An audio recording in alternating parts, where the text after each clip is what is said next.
Hello दोस्तों, आज है 23 अक्टूबर 2025 दिन गुरुवार का। हिंदी तिथि कार्तिक शुक्ल अष्टमी और अष्टमी तिथि आज सुबह 10:06 तक है। उसके उपरांत फिर नवमी लागू हो जाएगी। और आइए बात करते हैं आज के मुख्य समाचार, बड़ी खबरें, देश और दुनिया का ताजा अपडेट लेकर हाजिर हो गए। सभी के लिए बहुत ही महत्वपूर्ण है। आम जनता से जुड़े कई महत्वपूर्ण फैसले जानेंगे। किसान भाइयों के लिए, युवाओं के लिए, कर्मचारियों के लिए, बड़े बुजुर्गों के लिए, पढ़ने वाले बच्चों के लिए। वीडियो को आप पूरा ध्यान से आखिर तक जरूर देखते रहिएगा। सबसे पहले तो आपको बताते हैं, चक्रवाती तूफान मोंता ने बड़ा कहर बरपाया है। उड़ीसा और आंध्र प्रदेश में भारी बारिश हुई, भारी नुकसान भी हुआ। चक्रवात मोंता के कारण उड़ीसा और आंध्र प्रदेश में भारी बरसात हुई है और जनजीवन काफी प्रभावित हुआ है। उड़ीसा के भी कई जिलों में तेज हवाएं चली, भूस्खलन से यातायात भी प्रभावित हुआ। इसके अलावा बिहार, उत्तर प्रदेश और मध्य प्रदेश में भी फसलों को काफी नुकसान हुआ है। उड़ीसा में कई ट्रेनों को रद्द करना पड़ा। वहीं मौसम विभाग ने अगले 24 घंटों में भी कई इलाकों में फिलहाल बारिश की संभावनाएं जताई है। गंभीर चक्रवात मोंता के अब कमजोर पड़ने के बावजूद भी उड़ीसा, आंध्र प्रदेश समेत उत्तर भारत के कई राज्यों में इसका असर देखने को मिल रहा है। चक्रवात के कारण बिहार, उत्तर प्रदेश, मध्य प्रदेश और राजस्थान तक में वर्षा से फसलों को नुकसान हुआ है। धान में खड़ी फसल बिछ गई है तो आलू और दूसरी सब्जियां भी काफी खराब हुई हैं। आंध्र प्रदेश तट से टकराने के बाद ये चक्रवाती तूफान फिलहाल कमजोर पड़ गया है। हालांकि प्रशासन ने समय रहते लोगों को सुरक्षित स्थानों पर भी पहुंचाया और काफी सारी अलर्ट भरी जानकारियां भी दी गई। तूफान मोंता से तेलंगाना में तबाही, स्कूल डूबा,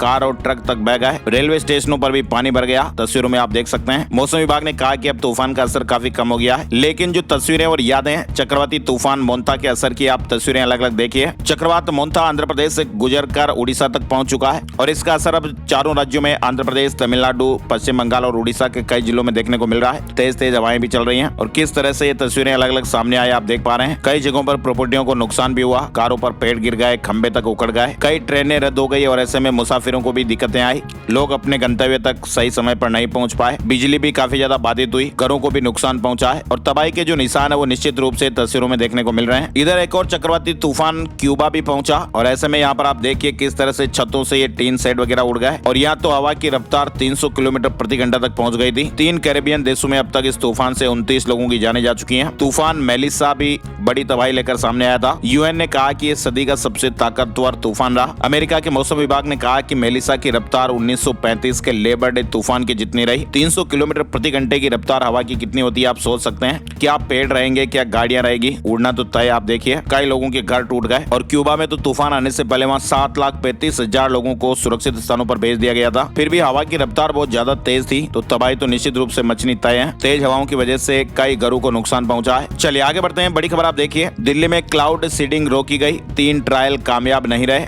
एक ट्रायल की कीमत 64 लाख रुपए। आप देखिए IIT कानपुर ने कहा कि नमी बेहद कम थी। दरअसल दिल्ली में बुधवार को होने वाली क्लाउड सीडिंग फिलहाल रोक दी गई है। एक्सपर्ट के मुताबिक क्लाउड सीडिंग में तभी सफलता मिलती है जब हवा में करीब 50% नमी हो और इस समय हवा में नमी 10 से 15% के करीब है। वैसे आपको बताएं, दिल्ली सरकार प्रदूषण कम करने के लिए क्लाउड सीडिंग पर करीब 3 करोड़ 20 लाख रुपए तक खर्च कर रही है। एक ट्रायल की कीमत करीब 64 लाख रुपए है। 28 अक्टूबर को 2 ट्रायल हुए थे और पहला टेस्ट 23 अक्टूबर को हुआ था। तीनों ही ट्रायल अभी तक सफल नहीं हो पाए हैं। वहीं आप देखिए राष्ट्रपति के साथ दिखिए ऑपरेशन सिंदूर की पायलट। पाकिस्तान ने स्क्वाड्रन लीडर शिवांगी को पकड़ने का दावा किया था। राफेल में उड़ान भरने गई थी मुर्मू जी। राष्ट्रपति द्रौपदी मुर्मू ने बुधवार सुबह अंबाला एयरपोर्ट स्टेशन से फाइटर प्लेन राफेल में उड़ान भरी। इधर आप देखिए भारत और चीन LAC पर शांति बनाए रखने पर सहमत हुए हैं। लद्दाख में कोर कमांडर लेवल की बातचीत भी हुई। दोनों और 60,000 सैनिक अभी भी तैनात हैं। भारत और चीन में पूर्वी लद्दाख में वास्तविक नियंत्रण रेखा यानी LAC पर शांति और स्थिरता बनाए रखने पर सहमति बनी है और इस मामले में दोनों देशों के बीच कोर कमांडर लेवल की बातचीत भी हुई थी। ये बातचीत 25 अक्टूबर को भारतीय सीमा की ओर स्थित मोल्डो चुशुल सीमा पॉइंट पर हुई थी। हालांकि दोनों देशों ने सभी विवादित बिंदुओं से सैनिकों की वापसी पूरी कर ली है, लेकिन अभी भी दोनों ओर लगभग 50 से 60,000 सैनिक तैनात हैं। विदेश मंत्रालय ने कहा कि यह चर्चा मैत्रीपूर्ण और सौहार्दपूर्ण माहौल में हुई। इधर आप देखिए तमिलनाडु में कैश फॉर जॉब स्कैम हुआ है। 35 लाख तक में इंजीनियर और ऑफिसर की पोस्ट दी गई। ईडी की पुलिस से FIR दर्ज करने की मांग। तमिलनाडु के नगर प्रशासन और जल आपूर्ति विभाग में करीब 888 करोड़ रुपए के कैश फॉर जॉब का मामला सामने आया है और ईडी ने दावा किया कि सरकारी नौकरियों के लिए उम्मीदवारों से 25 से 35 लाख रुपए तक की रिश्वत ली गई। दरअसल ईडी ने कहा कि राज्य सरकार ने इस डिपार्टमेंट में इंजीनियर से लेकर अधिकारी तक 2538 कैंडिडेट की भर्ती की थी और इस जांच में ये पता चला कि नियुक्तियों में बड़े स्तर की रिश्वतखोरी हुई और राजनेताओं और सरकारी अधिकारियों और कर्मचारियों ने मिलकर नौकरी के बदले में भारी मात्रा में केस लिया। एजेंसी ने मामले में राज्य पुलिस से FIR दर्ज करने की मांग की है। तमिलनाडु से जुड़ा अपडेट है। इधर आप देखिए चिप कंपनी एनवीडिया की जो वैल्यू है वो $5 ट्रिलियन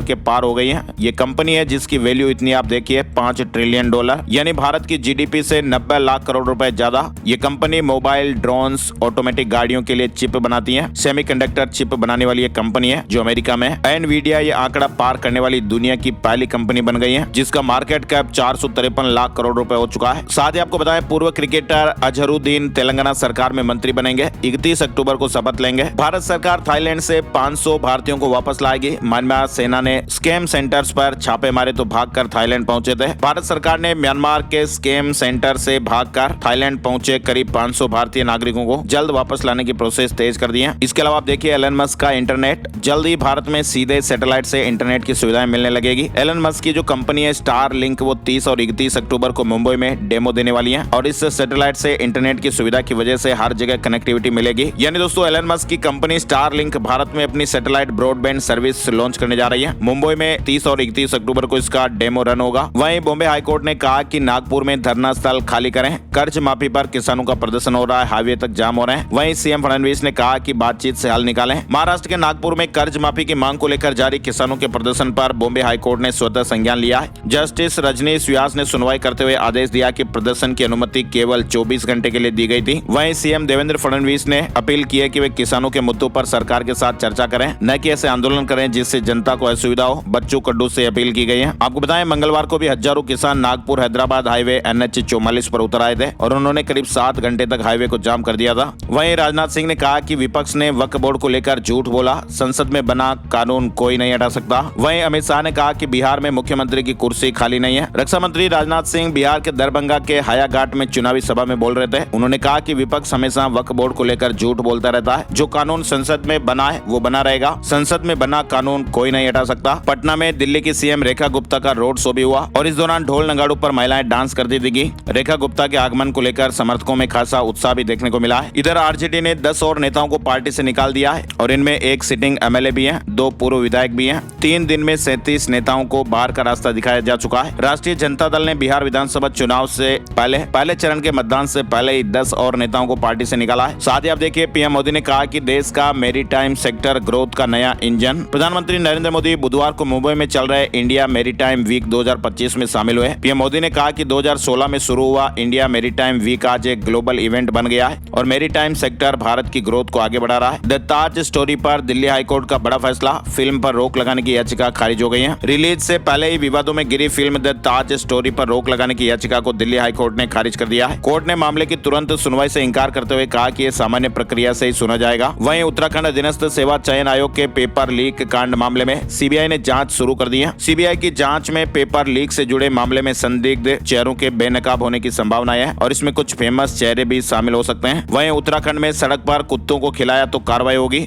सुप्रीम कोर्ट की सख्ती पर सरकार ने बड़ा एक्शन लिया है। प्रदेश में आवारा कुत्तों को लेकर नई गाइडलाइन जारी की गई है और इसकी शिकायत करने के लिए हेल्पलाइन नंबर भी जारी किए गए हैं। इस साल अब तक राज्य में कुत्तों ने 24,500 से ज्यादा लोगों को काटा है। उत्तराखंड से जुड़ा अपडेट है। उत्तराखंड में अगर आपने सड़कों पर कुत्तों को खाना खिलाया तो आपके ऊपर कार्रवाई हो सकती है। इधर इस फैसले के बाद उत्तराखंड में कुत्तों की देखभाल करने वाले NGOs ने सरकार पर सवाल उठाए हैं। देहरादून में महिलाएं नहीं पहन सकेंगी 3 से ज्यादा गहने, नियम तोड़ने पर लगेगा 50,000 का जुर्माना। ग्रामीणों का दावा है कि इससे दिखावा कम होगा। दरअसल उत्तराखंड के देहरादून जिले के जोनसार बावर क्षेत्र में किसी भी शादी या सामाजिक समारोह में महिलाएं सिर्फ 3 गहने ही पहन सकेंगी। नियम के मुताबिक महिलाएं केवल कान के कुंडल, नाक की फूली और मंगलसूत्र ही पहन सकेंगे। यदि कोई महिला इस निर्णय का उल्लंघन करती है तो उस पर 50,000 रुपए का जुर्माना लगाया जाएगा। ये निर्णय वहाँ गाँव की सामूहिक बैठक में लिया गया है, जिसका उद्देश्य समाज में सादगी और समानता को बढ़ावा देना बताया गया है। ग्रामीण ये कह रहे हैं कि इस पहल से शादी ब्याह में दिखावे की प्रवृत्तियां कम होगी और आर्थिक रूप से कमजोर परिवारों पर बोझ भी नहीं बढ़ेगा। समाज में सादगी और समानता नजर आएगी। तो इस फैसले को लेकर आपकी क्या राय और प्रतिक्रिया है? कंधाड़ और इंद्रौली गाँव का ये फैसला अब पूरे प्रदेश में चर्चा का विषय बन गया है। कई लोग इसे अच्छी पहल भी बता रहे हैं। आपकी क्या राय और प्रतिक्रिया इस खबर को लेकर कमेंट जरूर कीजिएगा, सुझाव भी दीजिएगा।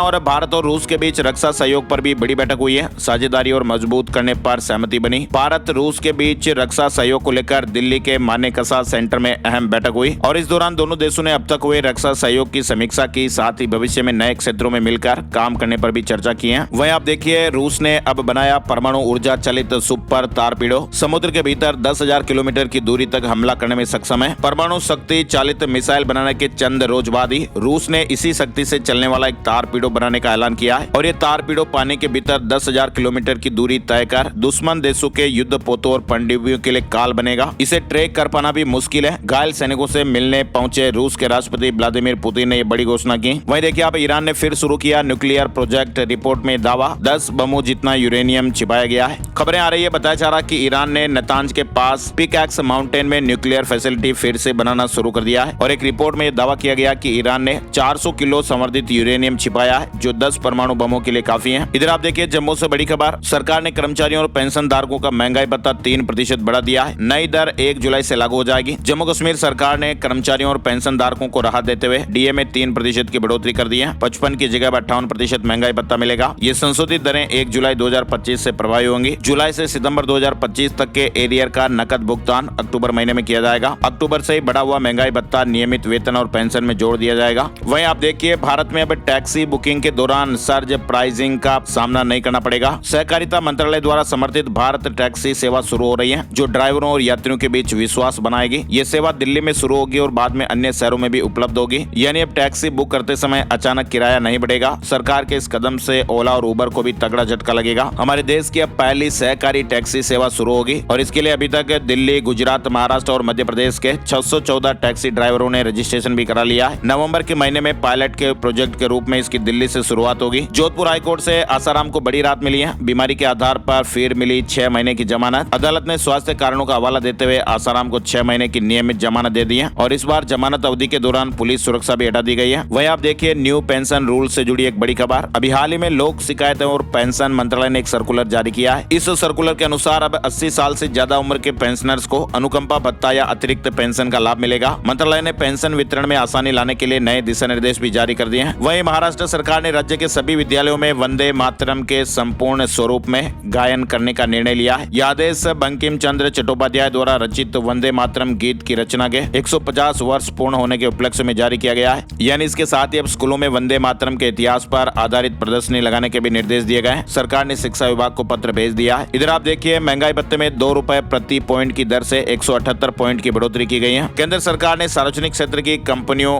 में काम करने वाले अधिकारियों और गैर संघीकृत पर्यवेक्षकों के लिए औद्योगिक महंगाई भत्ते की नई दरें जारी कर दी हैं और ये संशोधित दरें 1 अक्टूबर 2025 से लागू होगी। वहीं दिल्ली में 1 नवंबर से गैर BS6 वाहनों की एंट्री बंद हो जाएगी। BS4 को 31 अक्टूबर 2026 तक अस्थायी राहत। साथ ही आप देखिए, दिल्ली में बढ़ता कार क्लोनिंग रैकेट, चोरी, नकली कागजात और डिजिटल धोखाधड़ी का एक नया खेल देखने को मिल रहा है। दिल्ली में कार चोरी के नए तरीके सामने आ रहे हैं, जिसमें पुराने जमाने की चोरी के साथ ही आधुनिक टेक्नोलॉजी का भी इस्तेमाल धड़ल्ले से हो रहा है। पुलिस ने एक ऐसे गिरोह का भंडाफोड़ किया जो गाड़ियां चुराकर उनके नकली कागजात बनाता था, असली वाहनों की पहचान क्लोन करता था और फिर इन कारों को ऑनलाइन प्लेटफॉर्म या डीलरों के जरिए बेच देता था। एक बड़े रैकेट का पर्दाफाश हुआ है, इसलिए आप भी पुरानी कार वगैरह खरीदते समय थोड़े सावधान और अलर्ट रहें। इधर आप देखिए, दिल्ली में एक अंतर्राष्ट्रीय ड्रग्स सिंडिकेट का भी बड़ा खुलासा हुआ। CBIC के एक पूर्व अधिकारी को 27 करोड़ रुपए की ड्रग्स के साथ अरेस्ट किया है। आरोपी के कब्जे से 21 किलोग्राम हाइड्रोपोनिक मारिजुआना बरामद की गई है। दिल्ली में 12 लाख रुपए तक में मिल रहा DDA फ्लैट।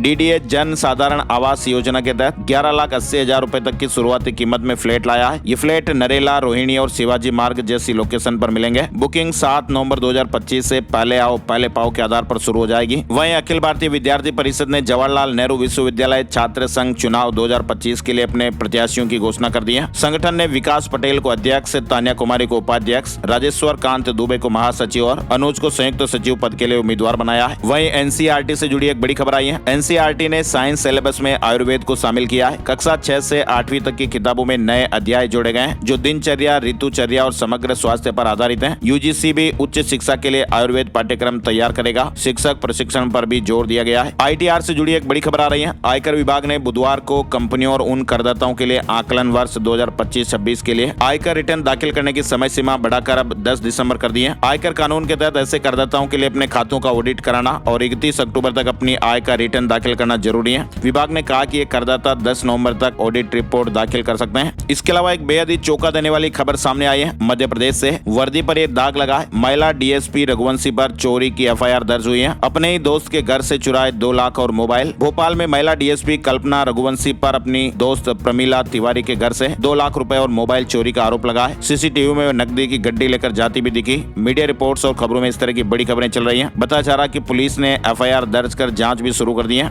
CCTV कैमरे में सारी हरकतें कैद हो गई। पुलिस जहां महिला DSP से पूछताछ करने उनकी तलाश कर रही है, वहीं पुलिस मुख्यालय भी अब उनकी कुंडली खंगालने में जुट गया है। गूगल करके जब आप देखेंगे तो इस तरह की काफी सारी मीडिया मीडिया रिपोर्ट्स और खबरें आपको देखने को मिल जाएगी। चलिए बड़ी खबर आपको बताते हैं, मध्य प्रदेश से ही है। विधानसभा का शीतकालीन सत्र 1 से 5 दिसंबर तक होगा और इसके लिए विधानसभा सचिवालय ने नोटिफिकेशन जारी कर दिया है। 5 दिन के छोटे सत्र में 4 बैठकें होगी, जो 1 दिसंबर, 2 दिसंबर, 4 दिसंबर और 5 दिसंबर को होगी। भोपाल के कैंपियन स्कूल प्रिंसिपल को 1 साल की सजा हो गई। 2011 से 2013 तक बिना मान्यता के स्कूल चला, 1400 से ज्यादा बच्चों को गुमराह किया। लगभग 11 साल बाद अदालत का फैसला आया है। साथ ही आपको अलर्ट भी रहना है, आपको इस तरह से डायल नहीं करना है *21* फिर आपके मोबाइल नंबर और *# जैसे कोड आपको डायल नहीं करने हैं। भोपाल साइबर पुलिस ने एडवाइजरी जारी की और कहा कि जो ठग हैं वो नए नए तरीके अपना रहे हैं। भोपाल में भी साइबर अपराधियों ने ठगी का नया तरीका अपनाया है। साइबर क्राइम शाखा ने इस नए फ्रॉड के बारे में एक एडवाइजरी जारी की। जांच में ये पता चला कि जो ठग है वो इस तरह से कोड का इस्तेमाल कर रहे हैं। ये ठग और बदमाशी करने वाले लोग फोन कॉल या मैसेज के माध्यम से लोगों को इस कोड को डायल करने के लिए कहते हैं, लेकिन किसी के भी अज्ञात व्यक्ति के कहने पर आपको ये कोड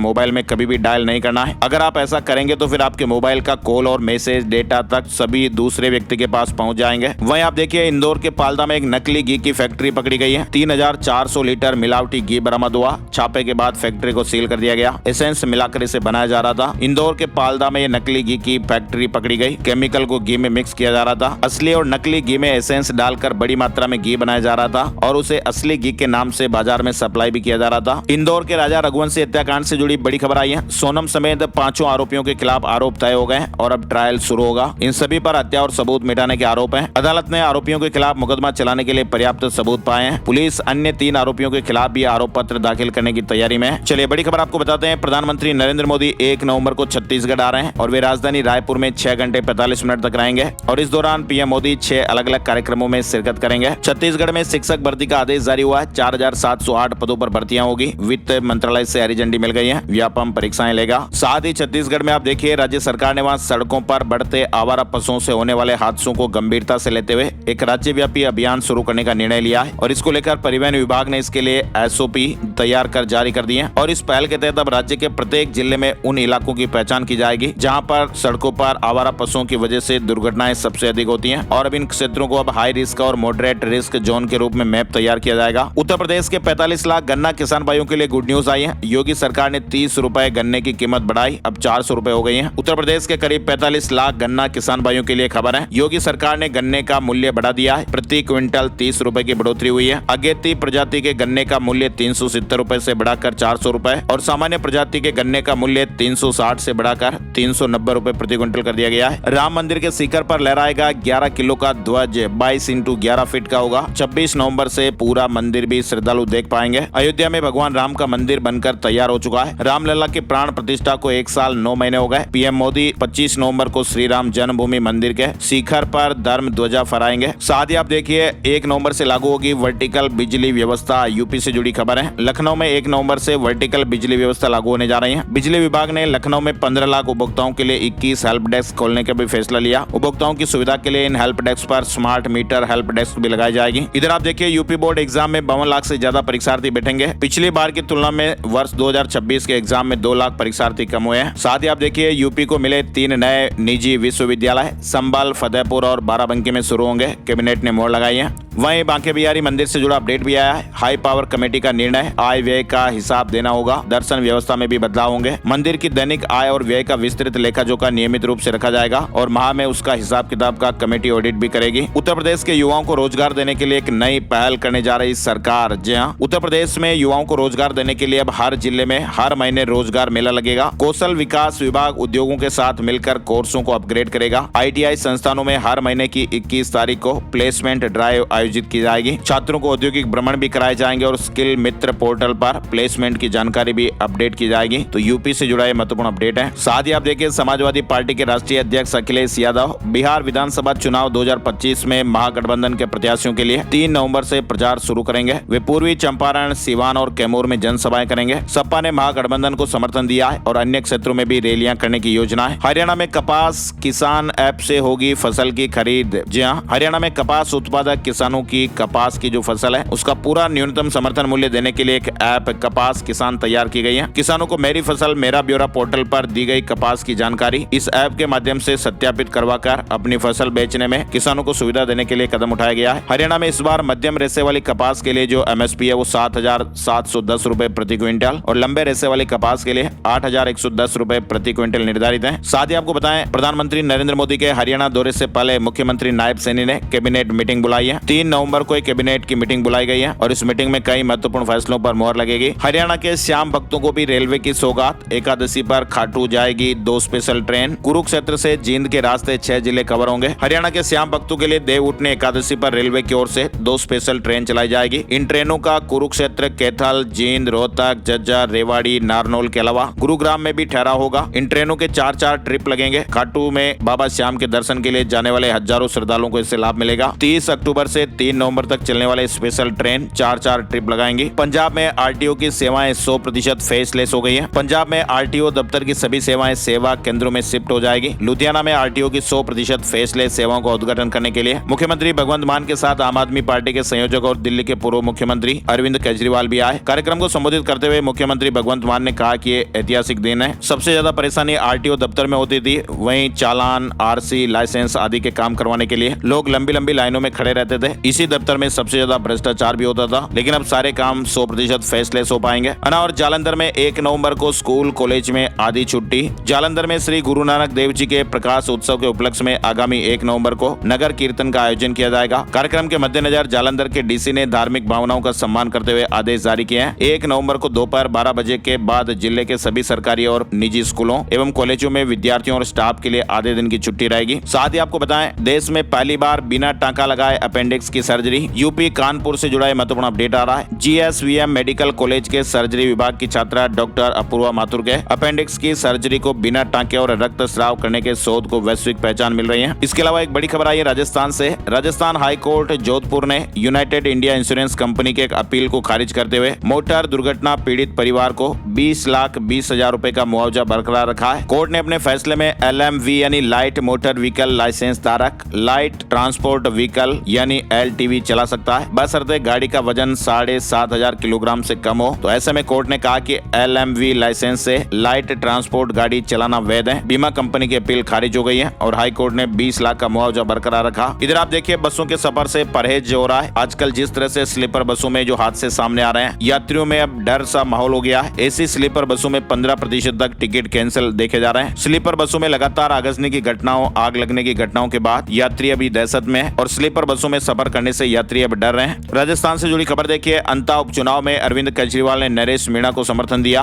अब त्रिकोणीय मुकाबला देखने को मिलेगा। वहीं राजस्थान के सातों संभागों में एक साथ होगा घूमर महोत्सव। 19 नवंबर को शाम 6 बजे शुरू होगा। 12 साल से ज्यादा उम्र की लेडीज भाग ले सकेंगे, हिस्सा ले सकेंगे। राजस्थान के अलवर से बड़ी खबर है, सरिस्का बफर जोन का दायरा बढ़ेगा। सरकार को प्रस्ताव भेजा गया है। 607 वर्ग किलोमीटर क्षेत्र शामिल होगा। सुकोला गांव को 3 महीने में शिफ्ट किया जाएगा। अलवर के सरिस्का टाइगर रिजर्व में भी बाघों की संख्या लगातार बढ़ रही है और बढ़ती संख्या को देखते हुए वन विभाग ने बफर जोन का दायरा बढ़ाने के लिए केंद्र सरकार को प्रस्ताव भेजा है। वन विभाग ने करीब यहाँ 607 वर्ग किलोमीटर क्षेत्र को सरिस्का के बफर जोन में शामिल करने का प्रस्ताव तैयार किया है। बीसलपुर बांध के एक सीजन में 2 बार गेट खुले। बनास नदी में भी पानी की ओर आवक हुई है। बारिश के बाद तापमान में भी गिरावट आई, सर्दी भी बढ़ गई। अरब सागर में बने चक्रवात का असर राजस्थान में भी बुधवार को तीसरे दिन भी देखने को मिला। दक्षिण पूर्वी क्षेत्र के सभी जिलों में बादल छाए रहे। कुछ जगहों पर बूंदाबांदी और बरसात भी हुई। वहीं राजस्थान के भीलवाड़ा में कांग्रेस कार्यकर्ताओं ने UIT पर प्रदर्शन किया। लॉटरी निरस्त और कार्रवाई की मांग की गई। सचिव ने कहा कि जांच हो रही है, निरस्त नहीं करेंगे। जयपुर में 36% बढ़े डॉग बाइट के मामले। 9 महीने में रेबीज से 5 की मौत हो गई। 30 दिन में करीब 680 मामले सामने आए। राजस्थान के सरकारी स्कूलों में श्री कृष्ण भोग के साथ होगी मेगा PTM। राजस्थान में शिक्षा विभाग की ओर से स्टूडेंट्स की शैक्षणिक प्रगति और स्कूलों में पेरेंट्स टीचर मीटिंग को मजबूत करने के लिए 31 अक्टूबर को राज्य भर के सभी सरकारी स्कूलों में मेगा पेरेंट टीचर मीटिंग यानी मेगा PTM की जाएगी। आम लोगों को स्कूल से जोड़ने के लिए श्री कृष्ण भोग का आयोजन भी होगा। वहीं आपको बताएं, जैसलमेर में 14 अक्टूबर को हुए बस अग्निकांड में एक और व्यक्ति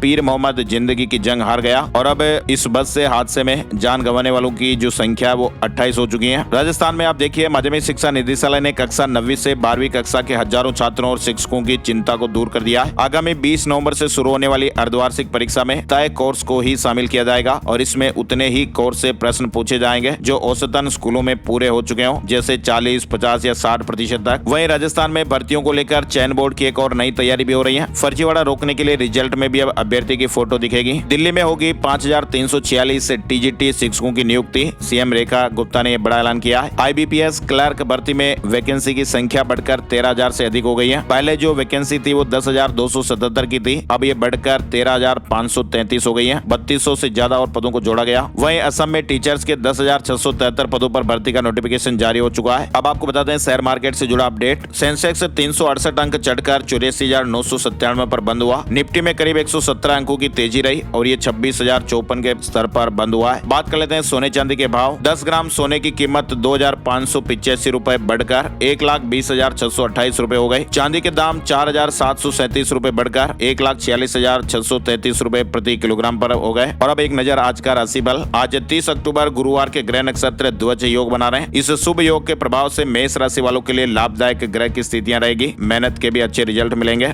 वृष और वृश्चिक राशि वालों की आर्थिक स्थिति मजबूत होगी। मिथुन राशि वालों की नौकरी और बिजनेस में तरक्की के योग हैं। इनकम के नए सोर्स भी बनेंगे। दोनों राशि वालों की प्रॉपर्टी की खरीद बिक्री की महत्वपूर्ण योजनाएं बनेंगी। इसके अलावा बाकी राशियों पर सितारों का मिला जुला असर रहेगा। आज के मुख्य समाचार में फिलहाल बस इतनी ही खबरें। ये वीडियो आपको कैसा लगा कमेंट करके जरूर बताइएगा। अपने राज्य का नाम, अपने गाँव और जिले का नाम भी आप बता सकते हैं, ताकि आपके राज्य और गाँव जिले से जुड़ी बड़ी खबरें भी इस वीडियो में शामिल करेंगे। वीडियो को अपने यार दोस्तों के साथ फेसबुक और व्हाट्सएप पर भी आप शेयर कर दीजिएगा, लाइक कर दीजिएगा और ऐसे ही अपना प्यार और सपोर्ट बनाए रखिएगा। ऐसी ही ताजा खबरों का वीडियो हम हर रोज आपके लिए लाते हैं, तो माय स्मार्ट गाइड यानी MSG भाई को आप जरूर सपोर्ट कीजिएगा और इस चैनल को आप सब्सक्राइब कर लीजिए, ताकि आपको हर रोज ऐसी अपडेट खबरें देखने को मिलती रहेगी। वीडियो पूरा देखने के लिए आपका दिल से शुक्रिया और धन्यवाद। जय हिंद, जय भारत, वंदे मातरम।